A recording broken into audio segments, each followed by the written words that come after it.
fi mais aussi si wàllum jumtuwaay ak yooyu noonu yëpp ñu war see mën a jàppale Sénégal est-ce que mën nañu accès voyage am bi si côté boo xamante ni nii xëy na lii woon ginnaaw ñi nga xamante ni xëy na ay partenaires Sénégal lañu woon bu njëkk lu si mel ne ay France ak yeneen dëkk tubaab.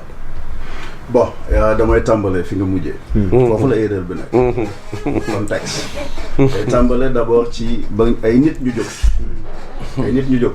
tey man bu ma demoon ambassade pour quelle que soit la raison ambassade ku mu mën a doon di dem seen dëkk moom Ousmane Sonko muy reproché à son gouvernement et à son administration ne liggéeyuñu donc ku ko wax loolu d'abord il devrait commencer par lui-même mais boo yëkkatee nga teg loolu si deru sa administration nga dem nga fekk nit ñoo xam demandé nañu visa dans le contexte géopolitique international fi mu toll nii yow nga immiscé wu ci loolu yaa ngi yëkkati tension barki démb am na loo wax jëmale ko ci France plus ou moins tey warutoon démarche bi warutoon a demee noonu parce que d'abord la diplomatie c'est l'exclusivité du président de la République boo duggee ci contexte boobu doyen mu ngi koy wax léegi nga gis situation bi nga xam ne mu ngay xew Chine am ay préoccupations nga bul fàtte mukk Chine au-delà de ñee di wax BRICS yi nekk fële sax Chine c'est l'OCS l'organisation de coopération de Shanghai ñoom ak ñoom Russie ak yeneen yi ngay dégg mais ku ci ne dafa am foo mën a jaar da c'est pas pour rien tey am na loo xam ne américain mën nañ ko def directement mais bu nu ko bëggee lan tax loolu mën a am nu ñuy def lan dañuy non seulement à côté d'Israël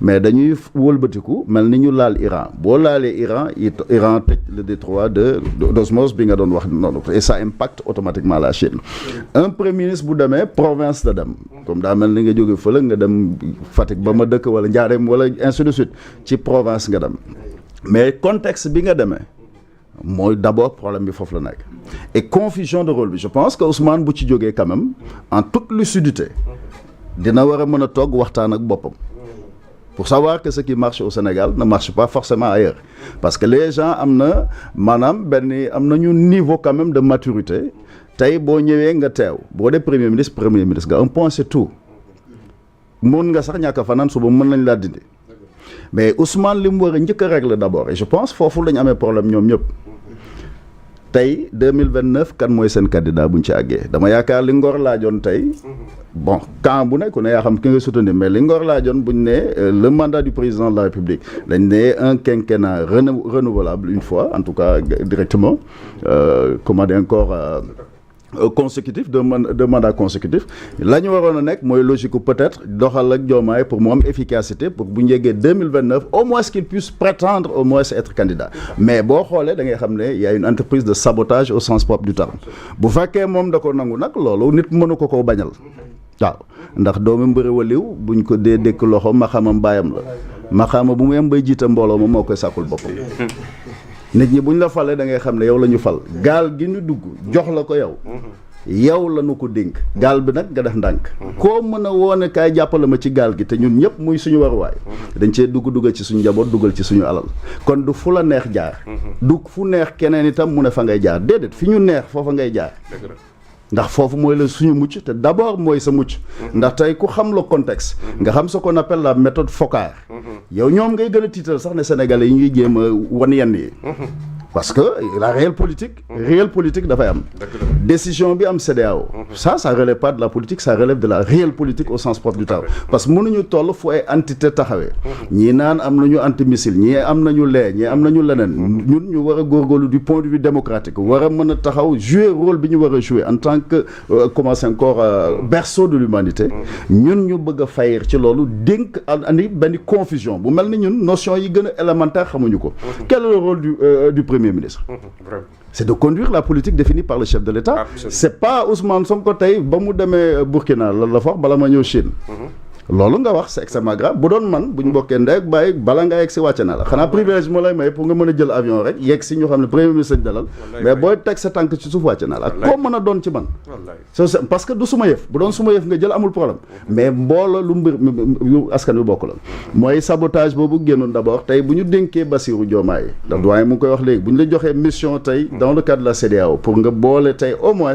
nga mën a construire un pont ndax c'est cela la diplomatie entre l'AES xam ne génn nañu pour des raisons am nañu ci sànnee kii mais ñu ci bëri ku ne xam nga ne la tax pouvoiristes ñu ci bëri ci ñoom mais en tout cas bu dul ñëpp itam mais comment faire pour concilier ñooñu mais bu dee loolu lañ lay yónni comme mission yow mënuloo accomplir loolu pourquoi pas sous-sama bu fekkoon da nga teg jalon boo fekkoon da nga teg jalon yi ñu ne teg nga ko mais la nga teg en réalité dafa baaxul parce que bu fu Ousmane jógee en tant que premier ministre warul mu dem ci kii anniversaire mandat wu Paul Kagame munoo jógee ci mandat wu Kagame bu fa nekk depuis lors te xalal boppam yoon ba 2035 mu mën faa nekk yàlla nañu fi yàlla bàyyi ñun ñëpp ñu fekke ko lu yàlla du dangu nañ mais 2035 mu xalal boppam du point de vue démocratique nga jógee fa nga del au lieu nga ñib si waroo dem ci Paul Kagame je le respecte beaucoup mais c'est pas un modèle de démocrate au sens propre du terme parce que 99 truc ainsi de suite mais nga jógee foofu nga dugaat sa roplaan au lieu nga ñib si nga dem Mali déjà saboté nga déjà tout ce processus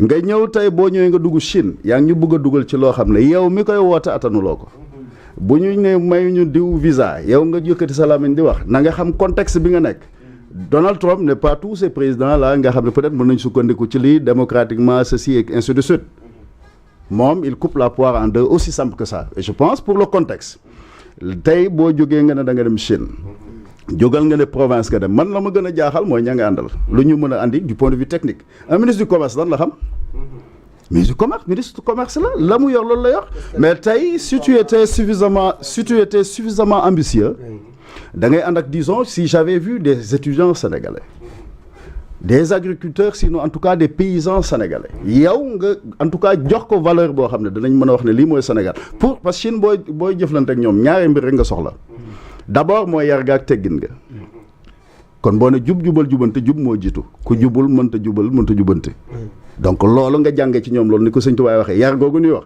nga tàmbale ko d'abord ci sa bopp ñaar transfert de technologie et de compétences ñaa fa nekk kan moom lañ fa ñu transfert come on soyons sérieux man damay bëgg nga andi ma voilà doguma la mais le fait que ministre de l'industrie et du commerce seen teewaay foofu itam est-ce que doo am solo si jamono joo xamante ne nii wàllum commerce aussi bokk na si yi nga xamante ne nii dinañ ko gën a jëmmal foofu noonu si ndaje ma voilà. waaw mais commerce lan yow lan ngay jaayoo dara yow kay consommateur nga. absolument et maintenant transfert de technologie loolu nga soxla. oui chinois yi dañuy ñëw américain bu dafay comme micro-ondes nu commencé ko micro-ondes bu dafay micro-ondes dañuy ñëw ñu def li ñuy wax re-engineering ñu ñëw ñu teg ingénieur ñu démonter ba mu wàcc. ñu bind yéegalaat démonter ba mu wàcc mokkal nañ ko. boo daan da ngay collaborer ak Chine.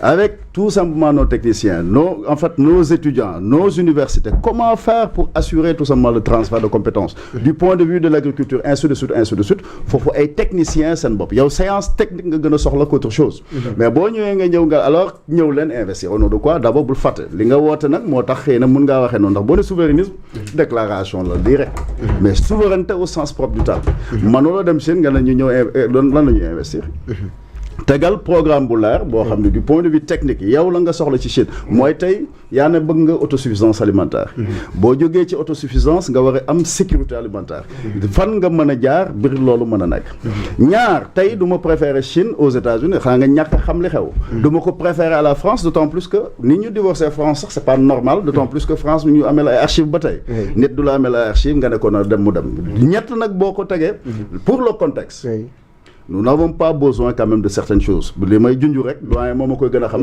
mënuñoo am ay plateformes pétrolières ainsi de suite ak yeneen xam aussi ce qui se passe du point de vue géopolitique ñuy wax le nouvel ordre mondial le monde se redessine nga bëgg a def yenn choix boo ci mën di def da ngay d'abord conserver ce qui est acquis d'abord ñu nag la France je pense notre amitié c'est vrai c'est une amitié très rude très difficile boo xam ne lu ne dal nañu ci mais l'histoire a fait que yegsi nañ ba fi donc c'est pas une histoire de peuple. Merci beaucoup. La première chose moo doon nga woo Macron mu ñëw nga solal ko sabadoor door ko mbaxana bàyyi faale barke ba dal ko ñu waxtaan lay suñu archive ñu andi ko américains yi nga waxtaan ak ñoom nga waxtaan ak maanaam Arabie Saoudite bañ a dagal sa lële pont bale ñaar nga jël force bu élément bu mel ni Macky Sall nga jiital ko tey suba Bassirou Diomaye toog ak ku mel ni Trump wala Poutine donc soyons dans ce contexte mais Ousmane Ndem faluñu ko te kenn falu ko amul droit di ñu jëlal yenn décisions yi rawatina muy def yenn déclaration yi ndax bu ko defee ça n'incombe qu'à sa propre personne. Merci beaucoup ça n'incombe que sa propre personne. Merci beaucoup xam naa di nga ma comprendre parce que temps bi la ñuy sóoraale doyen. da nga bëgg allez-y en une minute. li ma ci bëgg compléter. xam nga xel day fatu. oui mais en réalité le voyage du premier ministre Ousmane Sonko en Chine. la nga xam ne moo ko lal véritablement. c'est l'invitation du forum de Davos. Oui, invitation forum d'été de Davos qui sera organisé en Chine cette année. Oui. ci loolu le maanaam ci la engouffré wu. ba ñuy wax Chine bi Chine. maanaam porox ndoolu la. mais xam nga forum de Davos d'abord. oui. forum économique mondial la boo xam ni. ay lobbyistes ñoo ko créé ay lobbyistes c'est-à-dire un des bras séculiers du capital international. oui. installé en Suisse. À Davos notamment nga xam ne fa lañ ko njëkk defee je pense que c'était en 71. oui. c'est en 84 sax la ñu changé tur bi ak yu demee noonu. mais 71 lañ ko créé. oui. donc mu bokk ci keno yi nga xam ne ñoo téye le capital international. pour un souverainiste. oui. quelqu'un bu nga xam ni tu parles de panafricanisme. tu parles de voilà tu as une phraséologie quasi révolutionnaire. oui. À défaut que gars yi mën la am ak li mu indi yëpp ci coow. À défaut que ñu mën la am en Europe parce que jusqu'à présent ils ne peuvent pas l'avoir en Europe. mais ils vont l'avoir en Chine. Et ce sera l'occasion de le voir quoi. xam nga moo tax quand certaines personnes qui sont proches du Pastef à travers les réseaux nous disent que oui il a été désigné par l'Afrique pour représenter l'Afrique. C'est une grosse erreur. Ce n'est pas juste, ce n'est pas vrai en réalité. C'est ñoom ñi nga xam ne ñoom ñooy organiser seen yëpp. ñoo invité nit kenn ci Afrique ku ñëw war a bokk ci seen kii boobu seen daje boobu. te daje boobu yëpp. man li ma koy ragalal rek. mooy mu nekk benn maanaam comme li tubaab di wax bête de cirque. daf ko xam ni dañuy ñëw pour am curiosité découvrir ko. pour xam ko. parce que ñoom aussi. noonu la ñu mel tubaab dafa doy waar surtout nag ñi nga xam ni def seen affaire ay intérêt. nga interconnecté États-Unis ba France ak ba ñeneen ak ñeneen.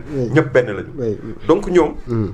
war nañ ko mën a jox kàddu mu taxaw ci seen biir taxaw wax. ñu xam jàngat ko. xam waa ji mooy kan psychanalyser ko ba xam kan la. merci beaucoup donc nañu arrêté di wax naan. Afrique parce que Afrique buy désigner. am na ay kuréel yoo xam ne ñoo nekk ci Afrique muy Union africaine. bu au niveau sous-régional am nañu CEDEAO. moo fi nekk donc bu ñooñu ñoo ko désigné woon. ñu mën ni ñooñu ñoo ko désigné. mais nañu bàyyi di wax naan.